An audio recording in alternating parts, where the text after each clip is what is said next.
Camarade, bonjour. Bonjour.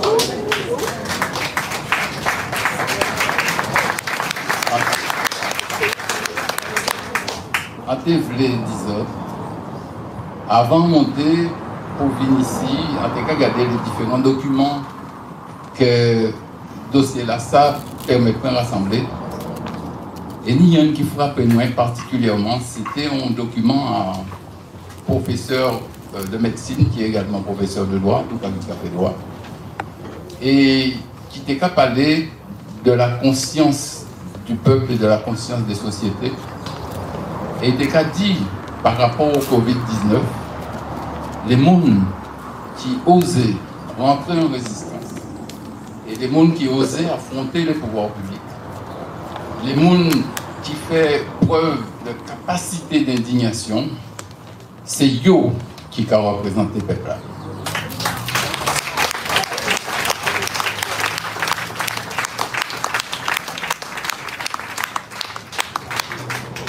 En partie obligé, l'article là, ça, moi, ni personnellement conscience de ça, puisque nous avons l'occasion de parler des problèmes là, ça, d'environ 1 ou 2 fois en la vie là, fait quelques communications. Mais son réalité, quand même, c'est une vraie réalité.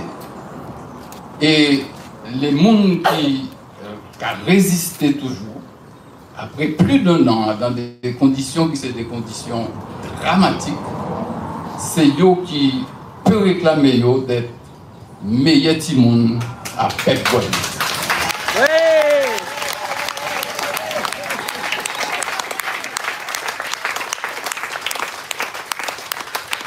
Deuxième bilan, je voulais saluer ce jour-là, c'est la capacité que les différentes organisations des différents pays mettent en place pour qu'ils joindre ensemble, pour compter dans les luttes qu'ils ont menées et tirer des conclusions. Et en cas saluer énormément travail à les camarades guyanais et travail à les camarades martiniquais. En cas de ça, parce que c'est vrai, dans toute imagination juridique que nous mettons en place, ni rien que personnellement pas changer ces problèmes à le droit de retrait. Et en cas dit que faut, si nous devons compter si ça, peut-être que nous devons présenter un certain nombre de dossiers autrement, nous devons fignoler autrement, et nous devons peut-être faire le droit progresser quand l'UGTG n'a l'habitude de faire progresser. En cas dit ça parce que, en fait, contrairement à ça, on peut penser, la loi, le droit, les décrets, les positions politiques, c'est un problème de rapport de force. C'est un problème de rapport de force. Et le rapport de force en faveur, il faut que trouver moyen d'exprimer dans les textes qui sont lois, qui sont décrets, qui sont arrêtés. Et c'est ça qui est en train de passer. En cas où j'en ai vu en septembre, en 10 heures, pour moi, dans 1 mois, le Sénat qui ouvre ces fameuses lois du 5 août là. Il n'est pas fait dans 1 mois, mais quand il vient à renouveler les lois là, sinon une opposition très forte qui vient ces lois là, ça, et qui m'a défini avec ça, nous pas en situation d'état d'urgence encore arrêté avec ça. Et c'est les conséquences que nous sommes en train actuellement de gérer, de mettre en place, et des vrais indigènes n'ont pas géré ça. Donc, la mobilisation est importante et l'imagination juridique aussi important parce que ce n'est pas des totems, les lois. Aujourd'hui, là, en loi qui existait demain, on peut modifier. On peut modifier.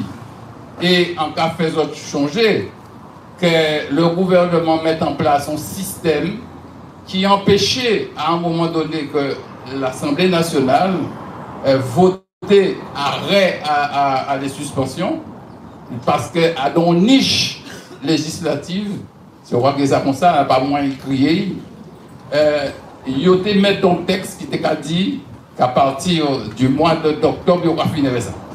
Et le gouvernement fait de telle manière qu'il a reporté ça et puis ils n'ont pas voté texte là. Donc, une loi qui existait, les rapports de force là suffisamment importants, ils ont pu modifier.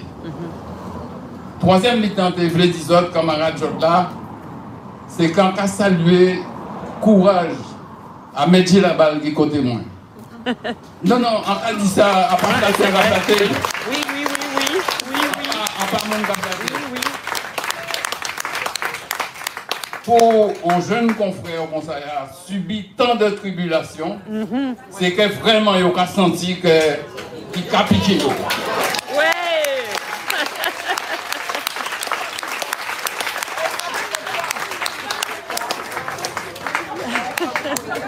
Et il a piqué fort. Il a piqué fort. Donc, après ces trois éléments-là, ça on peut ajouter dans ça, Josélène dit.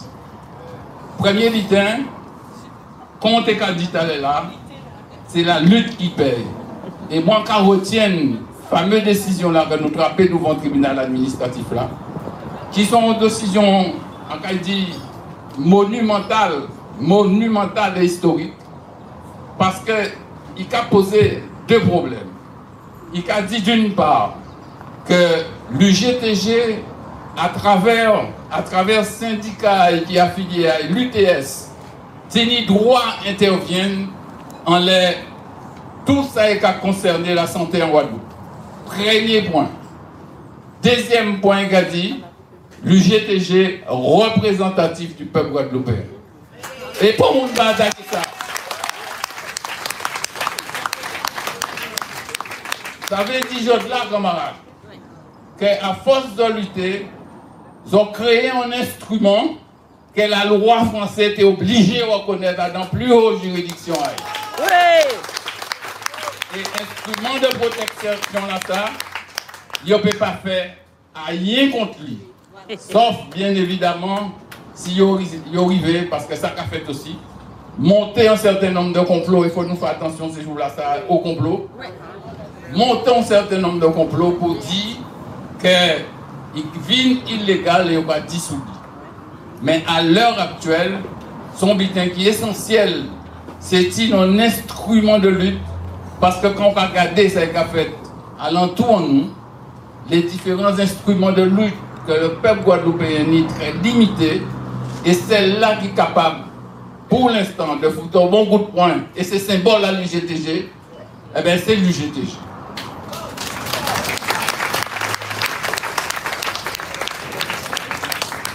Alors, camarades, après ces éléments-là, ça, et particulièrement décision à le Conseil d'État français, après décision à le tribunal administratif, nous venons trouver nous dans une série contentieux, qui ce soit du point de vue du droit privé, comme Josélène Degadi, ou du point de vue du droit public, plus particulièrement.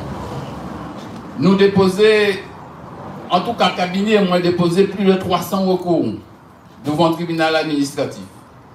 Et si nous avons fait synthèse à ça qui passait, nous avons rendu compte de deux bitins.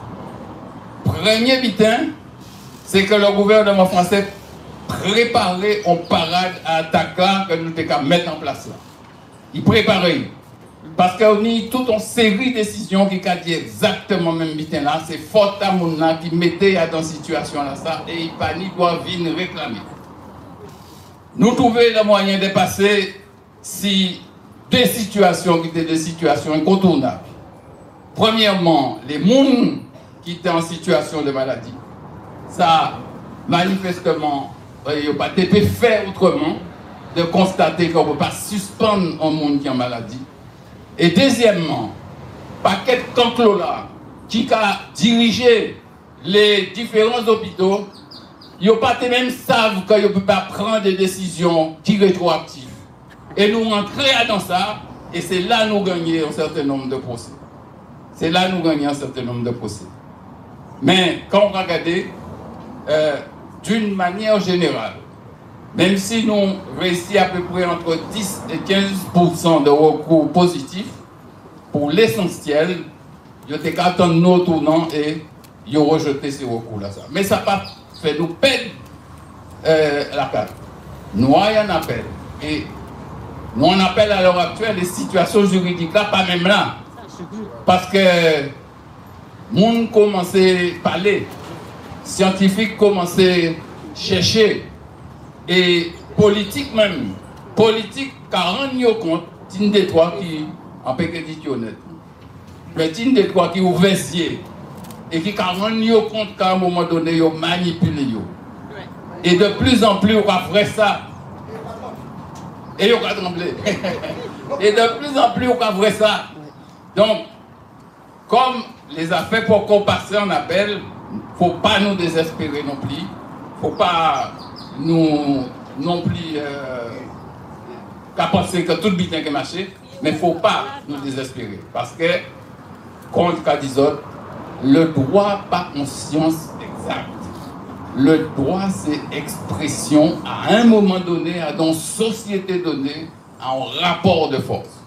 Et rapport de force là, ça, il a de plus en plus vite en faveur de nous. Ça ne veut pas dire que nous gagnons. Ça ne veut pas dire non plus que nous gagnons tout. Ça qui est certain, c'est que nous modifions la situation juridique là par mobilisation. Et c'est ça qui est important de retenir. C'est ça qui est important de retenir. Donc, on appelle sur un certain nombre de dossiers et nous pouvons espérer que la Cour d'appel de Bordeaux, puisque ça caille à Bordeaux, qu'il n'y ait ni des éléments de nature à faire un certain nombre d'autres camarades gagnés. Ni un dossier qui sont dossiers emblématiques, parce qu'il a concerné le CHI de nous, c'est le dossier Brivert. Et c'est à partir de ce dossier-là, ça, qui ouvert un espoir pour nous, du point de vue juridique, mais qui ouvert aussi un certain nombre de moyens de choquer le colonialisme français. Parce que quand on regarde ça qui est passé au CHU, il y a très peu de monde qui recevrait décision à eux à une date antérieure à suspension à eux. Nous rassembler les dossiers et quand nous fait, nous dit que à partir du moment où nous en présence d'une série de décisions qui comptent à Brivert rétroactif, c'est des décisions illégales. Et même si nous pas demandé annulation à eux, le simple fait que c'est illégal, ça va permettre nous à dire que le gouvernement ou le CHU commettent une faute de prendre une décision qui pas ni profondément juridique et décision là ça qui a causé un préjudice qui méritait réparation. Et c'est ainsi ça nous travaillons et on a dit les camarades, non seulement parce que attraper un certain nombre de calculs en ce qui concerne les salaires, mais il faut nous aller plus loin que les salaires. Et Josélène montrait ça, signe des préjudices qui sont pratiquement irréparables. Mais il faut exprimer, il faut porter à connaissance à nous, il faut prendre nous les éléments pour nous dire, juge là, mis telle situation qui a fait que ni tel préjudice. L'œuvre famille on monde pété par rapport à ça. Son préjudice considérable parce qu'elle a touché on conjoint, il a touché les timons et il a touché toute une organisation. Et tous les préjudices économiques liés au fait que mon vend case, mon surveillant poursuivi pour des prêts, il faut nous ni connaissance à ça, il faut nous ni, il faut les mondes, même si c'est difficile, accepter de porter en connaissance en nous parce que j'ai là quelqu'un dit. Il dit même si on a raison, on n'a pas ni pour preuve à ça, on a dit. Et ça, faut nous contourner ça. Parce que nous ne pouvons pas, ni raison du point de vue juridique, et trouver nous pris parce que nous n'avons pas fait la démarche de déposer les éléments qui permettent en tout cas montrer l'importance à préjudice que nous ressentons. Donc, en l'état actuel, c'est les deux éléments que nous avons poursuivre au niveau administratif. Josélène a déjà parlé de toute partie là qui a concerné le droit privé. Ça, on peut dire, c'est que l'expérience en moins légèrement différente de ta Josélène. Moi, tombé sur le même conseil de prud'homme, en composition différente. T'es un salarié qui pas tes cas des modes. ils ont envoyé ça en départage. Et le juge là qui départageait là, a été bien embarrassé. Parce que si vous rappelez les décisions, il était bien embarrassé pour justifier les décisions. Et celle qu'ils mettent en avant, c'est que il est obligé de respecter la loi. C'est ça la loi qu'a dit, donc il a appliqué. Il a appliqué. En tête, l'Unibo soutient que, attention, la loi, d'accord, mais la France signait en convention, qui c'est la convention d'Oviedo, qui rentrait dans le droit français parce qu'il y a un décret de 92 qui publiait la convention là ça. Et l'article 55 de la Constitution qui a dit que les traités régulièrement ratifiés et publiés ont force supérieure à la loi. Or, il veut attendre parler de ça.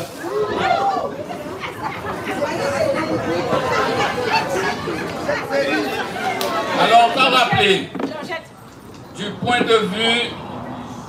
de vue de la législation française, on va reprendre la loi du 5 août, moi je soutiens ça, pas supérieur à la convention d'Oviedo, et les tribunaux français doivent respecter la convention d'Oviedo. Pourquoi on va dire ça? Parce que la convention d'Oviedo, c'est une convention internationale qui est signée par la France et d'autres pays. Et précisément à Doyle, il y a plusieurs articles, dont un article qui a dit qu'on ne peut pas obliger le monde à accepter un vaccin ou un traitement médical quelconque si pas ni à corail. Il faut justifier qu'on y a corail. Et il y a un deuxième bitin. Si on a tiré à corail, il faut respecter et pas ce traitement-là. La convention d'Oviedo pour moins supérieure à la loi du 5 août pour une raison très simple. Il y a un article 55 de la Constitution française qui a dit comme ça, que les traités régulièrement ratifiés et publiés au journal officiel de la République française ont une valeur supérieure aux lois de la République française. Or, c'est précisément ça, puisque la convention là, ça est publiée au journal officiel en 92, il y a un décret qui est publié. Et jusqu'à présent, les juridictions PACA, justement, interviennent sur ça. Et moi, quand changé, le roi nous a plaidé les premiers dossiers devant le tribunal administratif. Le tribunal administratif a dit que le tribunal obligé respecter en tout cas les employeurs dans situation de ça, la compétence liée, parce que c'est la loi qui a dit ça, et un seul bidin qui a délié, c'est signé en convention internationale qui précisément va prévoir le contraire. Or, nous nions, nous mettons en avant et nous battre pour nous dire à la supérieure, et ils n'ont pas de tête fait tout ça, ils ont fait au niveau de l'obligation vaccinale. Et bien là, pareil, en France, il y a très loin, mais ici, nous pas tellement en palidé. Alors, semble dire, c'est que, et à dit ça là, la différence qu'en ni d'expérience avec Josélène, c'est que, en posé problème là, ça devant un juge professionnel qui intervient dans des partages, il passe statut en l'air et en fait appel. Et en là, dans l'appel là, en question soutiennent et ressoutiennent question là ça. Si il y a un tort en cassation pour en fait trancher question là ça, parce que c'est une question qui est extrêmement importante. Mais imaginez que si nous trompons raison si ça veut dire que tout ça qui fait relatif à l'obligation vaccinale, ça est totalement illégal. Et c'est là qu'on freine. Parce que je fais confiance à la justice de mon pays. J'y crois pas. J'y crois pas. J'y crois pas. Il y a des circonstances où, précisément, la raison d'État, et d'ailleurs, je te dis ça, parce quoi tu dis ça?